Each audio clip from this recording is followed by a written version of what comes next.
He let the noise of a morose country song drown out the equally unpleasant noise in his head while he focused on the road in front of him. He was only 15 minutes from the ranch when his headlights sparked a glint in the distance roughly a mile up the road. A sleek black luxury sedan pulled off the pavement about 50 yards onto the hard-packed sand of the desert. Asher's nostrils flared as a sense of unrest rolled over him. Not many people had business this far off I-15, and nothing good tended to result when they ventured out into that bramble-choked sand cemetery. This deep into the darkened desert, and at this late hour, you either stopped here deliberately or under duress. Over time, he'd seen enough of both to know.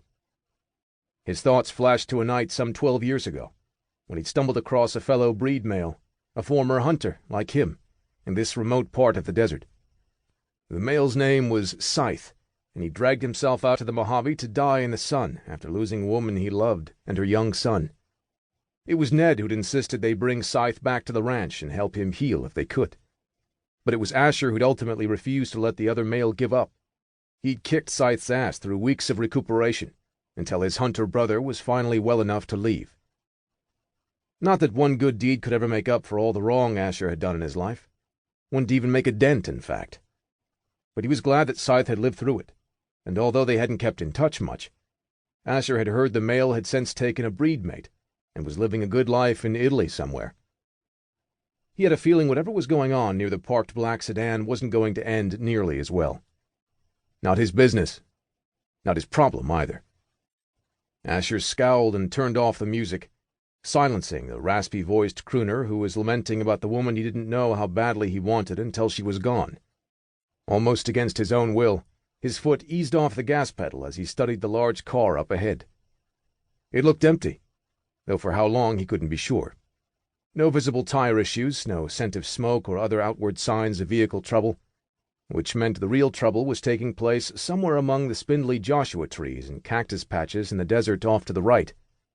The old truck's headlights were dim as it was, but Asher doused them completely and rolled to a quiet stop several yards behind the sedan. He killed the engine and shoved open the rusted-out door. The instant his boots touched the ground, he knew with cold certainty that something was wrong. It was quiet, unnaturally quiet. No bugs scuttling over the sand, no scorpions clicking over rocks, no bats' wings beating heavy in the night. He tipped his head back and scented the air. People. 3 men. 2 apparently bathed in competing, cloying colognes, the other reeking from a recent meal laden with garlic. By the stench of it, the guy must have enjoyed a large garlic pizza with garlic crust, chased with a garlic smoothie.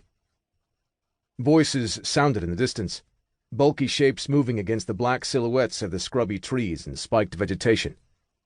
The trio of olfactory offenders were shoving another person ahead of them in the dark. The sound of something hard and metallic connecting with the soft flesh and bone of his skull was punctuated by a sharp, pained yelp and the abrupt shuffle of feet stumbling, and a body going down to the sand. "Get up!" The barked command was low, but reached Asher's ears like a gunshot.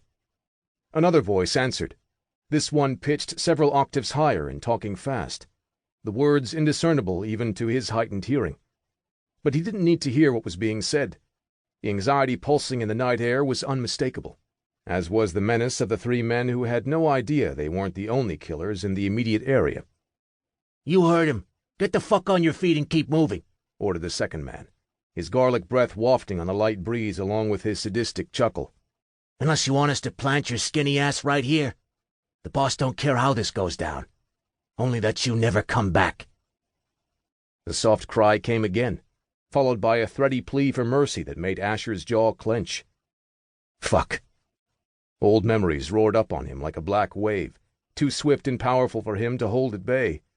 A chorus of similar begging cries filled his ears, his senses overwhelmed by the vivid, merciless battering of all the sins he'd witnessed in his past, and those he had perpetrated. Unwanted reminders of what he once was were bad enough, but teamed with his unique breed ability to experience anyone else's painful memories in full sensory detail and total recall with the briefest touch, made Asher's preference for solitude a necessity as much as it was a way of life. What he damned well didn't need was to get involved with whatever was going on between Garlic Breath and his heavily perfumed partners, and the scrawny teen who'd evidently irritated someone enough to order these men to drag the